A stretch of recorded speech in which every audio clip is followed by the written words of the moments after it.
welcome to another episode of the Javelina Coaches Show here in the month of May, as it is about time for postseason baseball and softball. We'll have a chance to talk to the head Javelina softball coach Craig Nicholson, as well as Tamook's volleyball coach Tanya Allen a little while later, but we're joined by guest number one, and that is Jason Gonzales. Good to see you again, Coach. Mark, always a pleasure. And you guys just got back from a road trip in Oklahoma. You guys scored 39 runs, gave up 34, but the most important part is you guys took 2 out of 3 from the Aggies and get to close the regular season having won 5 out of 6 games. What were the most important things you thought you saw from your team this past weekend? Well, one of the things we've seen most of the year is the way they compete, right? We haven't always played error-free or mistake-free baseball, and it's again, in college baseball, that's a hard thing to do. So we don't preach playing perfect. What we have to be able to do is overcome adversity. And this weekend certainly had its share, and so it was a very exhausting, stressful 3 games, but I thought our guys played well for the most part. We did score a lot of runs. It's a tough place to pitch in, so from the pitching standpoint, you know, you look at some guys' outings and think, well, maybe it wasn't a very good outing, but again, there's wind blowing 30 miles an hour out. And so routine fly balls had a chance.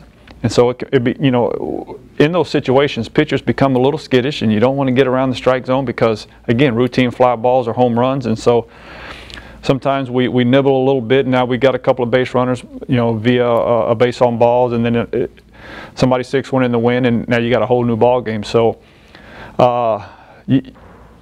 it prepares us again going into postseason play. When it was all said and done, like you said, we scored a lot of runs, we gave up a few, but we won 2 out of 3. And so we were able to, I think, finish in 3rd place, overcome Oklahoma Christian there at the end. So couldn't be more proud of the guys. And you guys get to have 3 more games back here at home, 3-game series starting on Friday against Lubbock Christian. Now, coming off of a weekend like that was so tough on your pitchers, whether it was when you combined obviously the conditions with a Cameron team that was their senior day, they wanted to win those games really badly. How do you make sure that the outings like that don't damage the confidence of your pitchers heading into this series? Well, it's a resilient group. It's an older group. At this point in the season, what we've told them is a win's a win. Don't worry about style points. Don't worry about ERAs, batting average, because at this point in time, everybody's 0-0. And so I really don't believe there's going to be any hangover effect from maybe a tough outing or a bad plate appearance or whatever the case may be. We've been playing all year long to get to this point right here, to put ourselves in a position to host the first round. And we've done that. And so we get to play at home in Kingsville in front of our own fans. And so the excitement is already there. You can feel it. School's out. And so it feels like postseason baseball, where, again, it's just lifting weights and playing baseball at this point in time. So I'm not worried about any residual effects from a tough weekend. Tyler Hansen's pitching performance was as good a relief job as you've gotten out of any pitcher this season. 6 innings, 1 hit allowed. What worked well for him? How happy are you with the way he pitched? Extremely happy. We needed that. You know, we were struggling to try to find a guy that can give us a couple of zeros. Zeros were hard to come by all weekend long, and what he was able to do was attack the strike zone with a lot of off-speed pitches. This was a very aggressive, swinging offense. And so what he was able to do was really keep him off balance and throwing some off speeds early in the count, and again, kind of letting them get themselves out at times. But we couldn't ask for a bigger and better performance, especially in that situation. And again, you get Lubbock Christian coming here. First pitch on Friday night at 6 p.m. And for the fans out there are a limited number of tickets available. You can get those on JavelinaAthletics.com. Again, it is a limited number, so get them quickly. And you will only be able to purchase tickets online. They will not be available at the booth once you get to the field. They have to be purchased online in advance, separate tickets for Friday and Saturday. But for you guys, obviously, this is a Lubbock team that you guys locked horns with, and locked horns with one of the most entertaining series for fans that has been played in this conference all year. You guys had to stage a comeback in the 9th inning to win Game 2, took that in extra innings, and then you had a 4-run 9th inning in Game 3 that took the game from 6-5, made it 10-5. You guys fortunate enough to get to play them here this weekend. What do you guys need to be prepared for coming from LCU? Well, again, it's a very offensive-minded team. They put up some big numbers all year long, hitting I think over 300 as a team. They've hit a ton of home runs. You know, again, it's a team that won 2 out of 3 against Oklahoma Christian, who was playing extremely well, and those guys were putting up a lot of runs as well. And so we know we'll have our hands full. We do like the fact that we're playing at home in front of our own fans and get to sleep in our own bed this weekend. And so, again, it doesn't matter who you're playing or where you're playing, but again, the benefit for us is playing at home. And so if we're not ready to go this weekend, then we're picking up uniforms on Monday. So I think that's incentive enough for us right there. Yeah, I was just thinking that maybe the best thing for you as a coach is you don't have to search for a way to motivate your team for these games. These are postseason games. I think anybody who is as competitive as your student athletes are, they should be ready to go without any extra incentive. But what do you expect the mood to be like for your team this week getting ready for this series? Well, we're fixing to go out to practice right now, and I expect our guys to be loose, a lot of hop around in their step. I don't expect anything other than what we've continued to do and preach all year, and it's enjoy what we do. You know, we've been through a tough year where we're waiting for any positive test, and if we get a positive test, we're shut down. And so we've gone through shutdowns, we've gone through pauses, we've gone through injuries, and so we've continued to have the mentality of you got to play like it could be taken away from you, because we know what that feels like. We've gone through it multiple times where it has been taken away from us, and so to be at this point, I'm not sure I thought we would be able to finish the season when it all started with all that we had going on. But if I've got to give them a big motivational speech, then I haven't done my job for the first 4 months of this season. What are the specific things or areas that you would point to and say, if we execute these goals, if we kind of hit these benchmarks, then we'll be moving on come Saturday? We've got to get some base runners on base. They've got a very good catcher. Okay, so he has the ability to shut down the running game, but we've got to get some guys on base. We've got to be able to not go 3 or 4 innings without threatening them. We've got to be able to try as best we can to threaten them every inning, try to put up a run or 2 here or there. We've got to get some zeros from our pitching staff. We've got to get it to the end of the game with an opportunity to bring some of our better relievers in the game and try to shut it down. And again, it's an exciting time, and we're playing at home, so I don't know if we could ask for anything more at this point in time. Well, Coach, best of luck this weekend. Can't wait to see you on the diamond. Much appreciate you taking some time. Always a pleasure, Mark. God bless. And again, fans, JavelinaAthletics.com is where you can go for tickets to this weekend series. We hope to see you at Nolan Ryan Field as well. We'll take our first break here on the Javelina Coaches Show. Up next is our head women's volleyball coach, Tanya Allen. We'll be right back. Don't go away.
Back on the Javelina Coaches Show, and we're joined by our next guest, and that's our head indoor and beach volleyball coach, Tanya Allen. Coach, good to see you again. Thanks for having me. It's been a few weeks since the end of the beach season, which was just a few weeks after the end of the indoor volleyball season, and everyone's had some time to kind of reflect on the years that you guys had. You had two teams put together, at least in my opinion, two really good seasons where they came about as close as you can to accomplishing the goal that they had this year. Now that you've had some time to sit back and reflect on what your team accomplished in the midst of everything that we had to deal with this year, how do you look back on the seasons that you guys had? They were good seasons. Both, like you said, both teams did a great job. There's not a good feeling in the bottom of my stomach at the way both seasons ended, honestly. So close, really came down to a couple points, and we just fell on the wrong side of those points. And watching the video for both of those is heartbreaking. I mean, it's brutal to look back. So I think it's a little bit of motivation, that nagging feeling that we could have done better. Hopefully will change in the fall. Hopefully that'll be a little bit of motivation to push a little harder. Do you expect that to be a little bit of a rallying cry for both of these teams the next time you see them again? I sure hope so. I think it bothers them the same way it bothers me. I think most of them understand how close we really were, and it really boiled down to just a handful of points. And when it's 2 or 3 points that can change the nature of your season, I think they'll take it more serious, and I really do hope that that's going to put them in the mindset that we should be thinking about championships. I know that you and I talked about this a lot on here, but I mean, you take a look at starting with the indoor season. You guys were the only indoor team in the conference where you had a coaching staff that also had another program to worry about. You had players who were competing Tuesday and Wednesday on the hardwood, and then Friday, Saturday, and Sunday in the sand. Mm-hmm. What were the biggest keys for you guys, first as a coaching staff and also for your student athletes, in What allowed you guys to have success in both arenas despite the heavy physical and mental workload? I think first and foremost, my staff and I had to do a lot of preparation. In January, we had to time manage very well. Like, we had to plan out exactly where we were going to be and how the most efficient way would be to get there.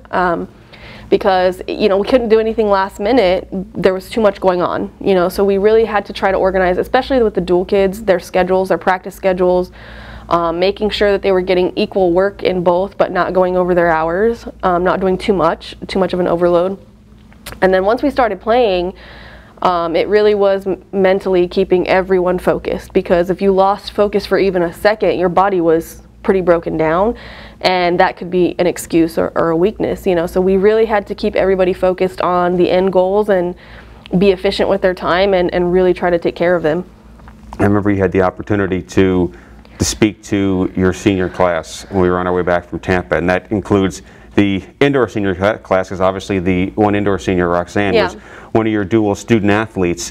What was the message you wanted to convey to them in the last opportunity you had to speak to them as student athletes here?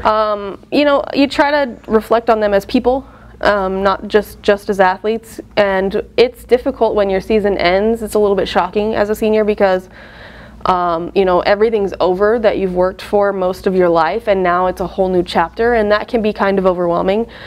So I just wanted to say, you know, thank you for everything you've done, and you're wonderful people, and I look forward to what you're going to accomplish in the next chapter, and to be proud of the season we put together. You know, unfortunately, we didn't win a national title, but we came really close, and we definitely had nothing to be ashamed of, and they should be proud of what we've done, and now we look to, with the younger kids, to do something different in the future. Yeah, I know it's pretty quickly after those seasons end, the mindset of you and your assistants immediately becomes, okay, how do we put ourselves in this position again next year and hopefully succeed in this spot? Right. What are the off-season initiatives that you guys have really, what are the things you guys have been doing that have really tried to put your team in the same spot next year? So, number one would be recruiting. You know, with the 2 seasons, you know, juggling 2 seasons and recruiting in one semester is tough, because prime recruiting for indoor is in the spring. So that was really difficult. They kind of put a lull in the recruiting department. So we've had to kind of pick that up right now, try to add a couple more pieces to both teams to make us, you know, have enough talent to get to where we want. That's the first requirement. The second requirement is everything that we did positive this semester, we've got to reinforce. Whatever it is that we did, whether it was work ethic or team chemistry or leadership or anything, any of those qualities that we felt like were really good on the teams, we need to reinforce and hope they carry over into the fall. And then we've kind of pinpointed areas where we need to get better skill-wise as a whole on the teams, and so we'll work on improving those skills. What will be your first goal when all of a sudden August rolls around and you finally have your indoor team back on the court? First and foremost, it's always service eve. I think when you've had a break for so long, you don't get as many touches as you need, and it all starts with passing. We have to be a good, solid passing team. We have a lot of weapons, and we have a really good setting staff. We're going to add a new setter to Emily next year and Stolzer. So we'll have 3 quality setters. So if we don't get passes, though, it makes it difficult for any setter to be successful. So we'll start with service eve. We'll start with the ball control. We'll work our way into siding out and trying to score, which I think was one of the biggest issues in the championship run there at the LSC Tournament. I think we struggled siding out. Defensively, we were strong, but we just struggled to get kills out of service eve. Well, Tanya, I think we're all looking forward to that day in August when finally we can say it's indoor volleyball season again. Thank you so much for stopping by. Congrats on 2 really exciting seasons, and we can't wait to see you again soon. Thank you very much. And thank you for tuning in. Actually, we're going to take a break on the Javelina Coaches Show. We'll be right back with our next guest, and that's the head softball coach, Craig Nicholson. Don't go away.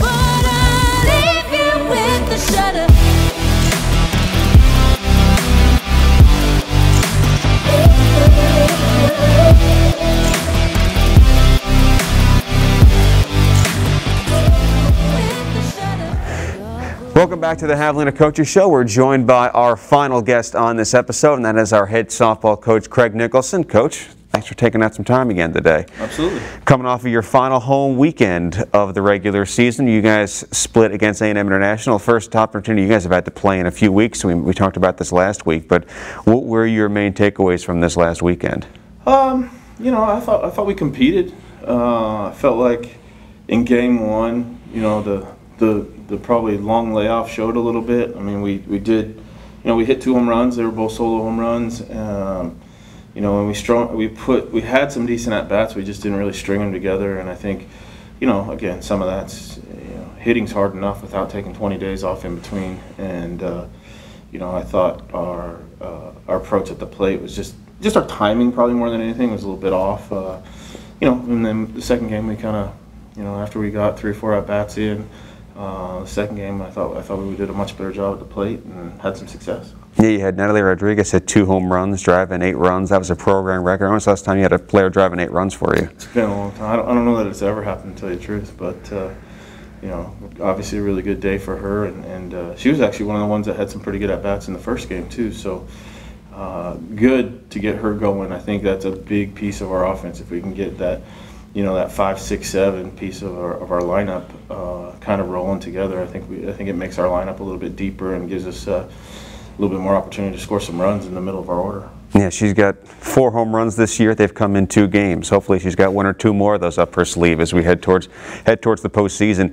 How important was a day like Saturday? You talk about things like timing to try and get those things in order before you guys head to the conference tournament. Well, I was definitely glad we got an opportunity to play before we go into the conference tournament.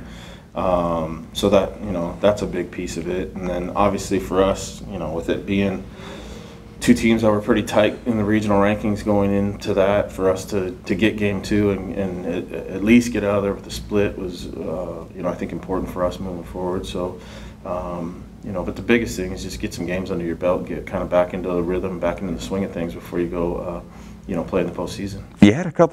You had your starting pitchers get off to good starts, I guess repetitive on Saturday. Beth Montez got off to a really good start until International put up those 3 runs, and Sadie had 4 scoreless innings until they put up a few runs in the 5th inning to make that game close. How happy are you with the state of your pitching staff right now? Well, I think they both. You're right. They both started very well. You know, don't forget, with us missing 12 days of practice or whatever, those guys weren't throwing bullpens, and I think probably there was a little bit of running out of gas, maybe a little bit earlier than they normally would, just because, you know, they hadn't been able to get their normal side work in. And I also, I mean, give credit to International too. I felt like they made some good adjustments, and, you know, that's why we changed pitchers in the first game. And, you know, in game 2, honestly, if the game would have been a little bit closer, we probably would have had to make a pitching change in game 2. You know, Sadie was able to kind of work her way through that, and I wanted her to kind of get that, you know, stretch her out a little bit, and you know, kind of get her work in there in a game situation. So, you know, that's kind of the way we went. The good thing is, with the pitching staff depth that we have, I mean, as we get in the postseason, if we get 4 or 5 good innings out of a couple different people, then that, you know, that's going to put us in a good place to, you know, to win some games. This is an interesting spot. You guys head into the postseason, and you were 6th in the last regional rankings, which means you'd be in possession if that holds at the last spot. And now, obviously, you head in the conference tournament with a really tough opponent to get started in West Texas. How do you balance the desire, obviously, to try and win this tournament with the fact that you guys, one more win would put you guys in an excellent spot for the regional tournament? Well, I mean, I think you just got to take it one game at a time. I mean, you're trying to advance to the next round.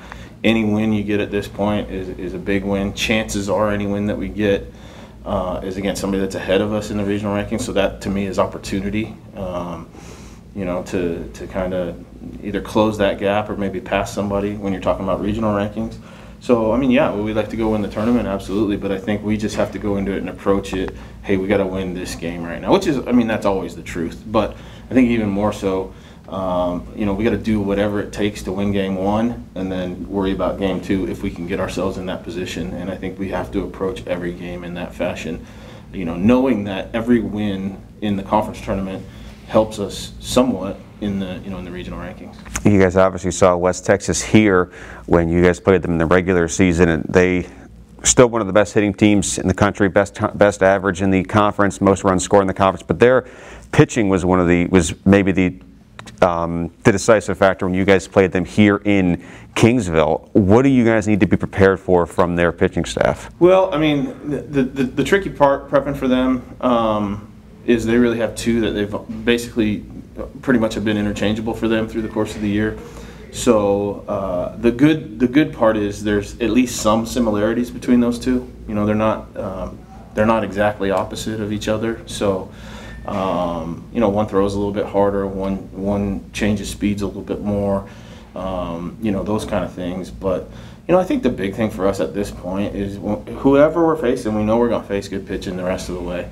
And whoever we're facing, you know, we just got to go have the ability to swing at good pitches and get on time. And if we can do those two things, you know, I like the chance. You know, our offense has been a strength for us for most of the year, and I like our chances. You know, if we can go and swing at strikes and you know, really just be on time, I like our chances of having success. What are the factors? I guess you mentioned this, but what are the factors, the things you'd point to that you'd say if we do these things well, then I think we'll be pretty happy with the results in Oklahoma City? If we limit our opponent's extra opportunities, take care of the ball defensively, and if we run the bases well, I think the rest of it will take care of itself. I mean, those are two areas where, I mean, you've seen we've had some untimely base running mistakes. Not that we've made a crazy amount of them, but we've made them at bad times in games.